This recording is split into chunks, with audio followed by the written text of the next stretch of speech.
Hey Taylor.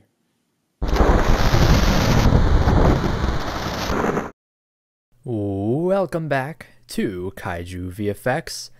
Today we are creating a rather interesting effect requested by Patreon supporter KaijuX. Today we will be recreating an effect from a rather obscure TOHO film, and we will be remaking the Telegian effect. I hope I'm pronouncing that right. From the movie The Secret of the Telegian. And that's just a short clip of what it looks like in the film. These kaijin are rather obscure, and I actually had not heard of them until this tutorial was requested. But today we're going to be recreating that effect with our good pal, Mr. Taylor Minster here. And to add a little bit of challenge, because the base effect on its own is pretty simple, we are going to be going over some camera tracking as well as rotoscoping in this tutorial as well. Because this is a handheld camera shot, as you can see. So we will need to track this camera if we want to pull this effect off. Which, first off, to do that, we are going to create a new null object. And we'll rename this track null. And so we'll go to the base layer here. We'll click on the tracker panel over here. Let's hit track motion. So now you can see we've opened up the footage layer in its own tab here. And we can move around the timeline as we wish. And so what we're going to do is we're going to look through the footage for a point that stays on screen and has high contrast, because that will help the point tracker do the best job that it can in tracking stuff in the scene. And I'm thinking that this corner right over here, where the shelf intersects with its wall, is going to be good for contrast, and it stays in the shot the entire time, and it is never obscured by anything. So let's go ahead and take this track point and move it to that corner of the shelf there. We'll minimize the space that we're going to have it track in, just because that will save time on rendering. So we got that there. Let's go to the first frame, actually reposition that, and we'll just track forward. Okay, so we've got our track on the null here. So we're going to go ahead and we're going to click on the null, just hit apply dimensions X and Y. And now, as you can see in our composition, we have the null object positioned in that corner. It's off screen just because the footage is cropped for this final shot, but we still get the same effect nonetheless. So that's step one to preparing for this effect. The second step is that we need to rotoscope Taylor so that we can apply this effect solely to him. And the way that we're going to do that is, instead of using masks, we're going to use a tool called the Rotor Brush. So let's go to the first frame that we want Taylor to start becoming a Telegian. Maybe, you know, I haven't seen this movie yet. I probably should, though, because it looks interesting. But so yeah, we're going to select the Rotobrush tool up here, and we're going to click, and then we're going to double click on the base footage layer. And now you can see we have a Rotobrush tool. If we hold Control, we can increase or decrease the size of this brush. And if we hold down the left mouse while we click and drag over some area of the footage, we start to get like a shape drawn around them. It auto traces to the best of its ability, and if you hold down the Alt key, that's your eraser tool. So real quick, we're just gonna get started on this first frame. Do the cleanest roto that we can for Taylor here, getting up close and personal with him. Does not have to be perfect, but we do want to try to get it as good as we can. So we'll try to hit his arm and leg down here, which will be a challenge because they do blend in with the color of the futon there. But yeah, you can see it's done a pretty decent job there. Make sure we hit his sleeve over here. Gotta admire the fashion sense on him, honestly. Okay, so we've got this first frame of Taylor rotoscoped. And what we can do, we're gonna crop the, basically this little bar here is the span is what it calls it there according to the tooltip. And we're just gonna drag that all the way to the end, which the span is basically the area in which it'll calculate the rotoscope. And it's basically meant to not allow you to go super far if you're dealing with a complex shot. But this tailor just basically sits here for the rest of the shot. So let's go ahead and hit play and see what happens. Okay, we're doing good so far, but we lose Taylor's leg down here just a little bit. But I'm not gonna worry about that too much. We could go in and frame by frame just erase that. And now that we erase it there, for the rest of the footage, it won't attempt to calculate for there. But because the actual shot itself is cropped to where we don't see that, I'm not going to worry about that, honestly. So let's keep going forward. I notice now we're getting a little bit of the wall here where we just want to be getting his shirt. So we're going to go back a little bit and just brush that out. Go ahead and get rid of his leg down there. And you just got to kind of be paying attention to as much as you can when you're doing rotoscope. See, it looked like it was getting out of there again. So we'll get that. Keep going forward. Just keep your eyes peeled on every part of the object that you're trying to rotoscope so that you don't have to go back and redo too much. But it looks like we're doing good now. So I'm going to go ahead and meet you guys on the other side of the rotoscope, not of life. Okay, so we've got this done now. So what we're going to do, go to this first frame, and we're going to freeze the roto. And what this is going to do is just go ahead and freeze all of the rotoscoping data so that After Effects does not have to continuously try to render any of it, and it will not change from the matte that we have created with it. Okay, so now we'll go back to our composition, and it's just Taylor. That's it. So what I forgot to do earlier is we're going to duplicate the base layer, move that below. We'll just call the rotoscope Taylor Roto, and on the base we'll just delete the rotoscoping effect. So now if we solo Taylor in all of his beautiful glory, as you can see, we start here. So let's just start the layer there, and as you can go through and see, it's just Taylor singled out from the background. So what we can do is we can add some feathering to this roto matte, because without it we've got all these chunks and just ugly things, especially with his glorious beard and hair left behind. So we can feather that out a bit, shift the edge a tad if we want to.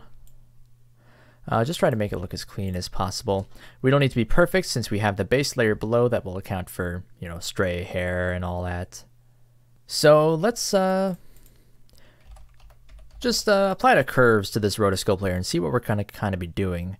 So as you can see, any effects that we apply to the rotoscope layer will only apply to Taylor and not the background. And this is how we're going to get that Telegian effect to appear on top of him. So to do that, we first need to create the effect itself from scratch, and I'm going to show you how to do that. Let's make a new solid. We'll call this scan lines, and we're going to add a fractal noise effect. We can keep the fractal type at linear and noise type and all that. We're going to go into the transform properties, and we're going to uncheck uniform scaling. So what this does is it lets us edit the width and height of the fractal noise individually. And we're going to be creating some scan lines like you would see on your old CRTVs, if, you know, for those of you out there that are old enough to remember those. But so what we're going to do is we're going to bring the scale width up, up, and up, and up. And so now we've got the start of something here. And we can play with the contrast and the brightness until we find something that we are happy with. And we can also play around with the scale height to see how many scan lines we want on the effect itself. So, you know, the higher that we go for the scale, the less we're going to see. The lower we go, we're going to see more. So let's go around, I'm thinking 87 or so. And so next what we're going to do, if we play with the offset turbulence, then we kind of get that scan line up and down, going up and down your TV effect going on. So what we're going to do is we're just going to, for the whole layer, keyframe the offset turbulence, go to the end, and we'll just go down quite a bit. And so now we're getting that nice scanline effect going. Now, if we want to add a little bit more of a randomness to these scan lines rather than just having it be a texture basically that goes up and down, we can animate the evolution. So if we just set keyframes for the evolution, just make it some amount, maybe not that high. Let's go maybe 5 times 0. We get a little bit of animation in those scan lines. We can go even further, maybe let's try 11. Or a little lower, 9. You could also write an expression to do this, however you want to go about that. But I'm liking that more. Uncheck the eye for this layer. What we're going to do now is we are going to duplicate the Tailor Roto layer. We'll call this Tailor Matte. We're going to bring the scan lines layer below the Tailor Matte. And on the track matte panel here, we're going to select Alpha Matte. And as you can see, that only makes those scan lines visible on Tailor. And if we, play with the position or anything, they still stay on Tailor. If we scale them up, any of that, they stay on Tailor, which is what we want.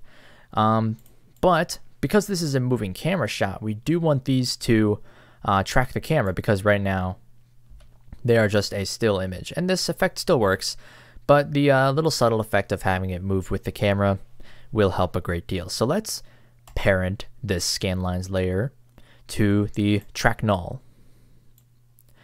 And so now, if we play back, we can notice that these scan lines do in fact move a little bit as the camera moves, which just helps to sell the effect a little bit more. And because that is moving the layer and we're losing a bit up here, we can go ahead and just scale that up a tad and just run through the timeline and make sure that we don't lose any part of Tailor, and it looks like we're good. So now let's set the blend mode of this layer to screen. And you can see we're starting to get that that effect going on Tailor. But one thing I'm not quite liking is the roto around the hair. It's looking a bit rough now that we've got the scan lines in there. So what we can do is on the Tailor Matte, let's add a roughen edges effect. We'll change the type to spiky. We'll play with the border a little bit and play with the scale. And this is mainly around the hair that we're going to try and add a little bit more texture that matches the original look. So let's unsolo and re-enable the scan lines, and let's just play around with this and see if we can't find something that we like. And maybe we'll go back into the roto and change the shift edge a tad, maybe the feather, and maybe on top of all of that for the Tailor Matte we'll add fastbox blur, just to blur that a tiny bit. I'm liking that a lot more. It's not perfect, but for the purposes of this tutorial, that'll work fine. So real quick, I'm going to animate the opacity of the scan lines layer just to have them fade on to Tailor, just like they do in the film. And we're going to colorize these next. So let's add a CC toner effect. We'll keep it on tritone, and we'll just color these a blue color somewhere around here so that we still see some definition in Tailor. Okay, so I'm liking this effect a lot right now. But one thing I am noticing is that it definitely looks more like a flat, just sort of texture being applied to Taylor, which, to recreate the original film to a T, we've basically done it here. This is about all you need to know if you want to recreate the film exactly. But let's, update this a little bit. Let's add some definition to these scan lines so it looks like, they're quite literally following Taylor's form and texture. So what we're going to do on the Taylor roto here, we're going to solo this, and we're going to make this into a map, a bump map, if you will, that's going to define sort of the displacement, sort of the Z position in theory of the scan line. And we're going to add a displacement map effect to the scan lines layer. And we'll add that before the toner. So we'll set the displacement map layer to the Taylor roto. And for the horizontal and vertical displacement, we'll set those to luminance. And if we look at vertical displacement, as we bring that up, we start to see more definition. So if you look around here on Taylor's shirt, we've got this sort of flap in the material there. And the more we bring this up, the more that it kind of wraps around that. So we'll try to keep this as good looking as we can. We don't want to go too far because if we do that, then it looks like he's melting. And we don't really want that, though that could be a cool effect. So instead, we'll bring it up to maybe, we'll say 45 or so. And so now if we play that back, we can see that we are definitely getting some more definition on the scan lines as they roll down Taylor. And we are looking very nice overall now. So one more change that I do want to make, just as another sort of update to this effect, is I want to change the color of Taylor underneath these scan lines. Maybe he changes to more of a blue hue. That would be a bit cool. So what we're going to do is we're going to duplicate the Taylor roto. We'll call this Taylor base. Move it below the roto there. We'll re-enable this and we'll get rid of these hue and saturation and curves effects. And instead we're going to add a CC toner effect. And we will colorize Taylor to be, again, kind of a blue to match with the scan lines. Can kind of see what we've got going on here. And we're going to animate the blend with the original amount here. So we'll go to the beginning, put the keyframe at 100% there. And once the scan lines are fully there, we could go all the way, or we could go, say, let's go 46% for the blend there. So yeah, I'm liking the look of that a lot. I think we'll keep that there. So that's going to wrap it up for this tutorial. There are more steps that you could take to make this look, as cool as you would like, but we came here to cover the Telegian scan lines, and we've done just that. So that wraps up this tutorial. I hope you guys enjoyed it. If you want to see your requests made at top priority as well, you can consider supporting us over at patreon.com/DaikaijuLegends, or sound off on the comments below on what you would like to see done in the future if there's ever a shortage of patron requests. So that's it. I'll catch you guys here next time. See ya. I would like to give thanks to all of our current Patreon supporters, including Deadzilla, Goji73, Liquid Pestar, Project Godzilla, Kaiju Conversation Justice, Yao9, GWRzilla, Jeff King, Johnny Sacco, Mason Ramone, Ultriab, KaijuX, That One Godzilla Fan, and William Zorio. If you would like to see your name at the end of each of my videos as well, in addition to some other awesome rewards, then be sure to stop by patreon.com/DaikaijuLegends.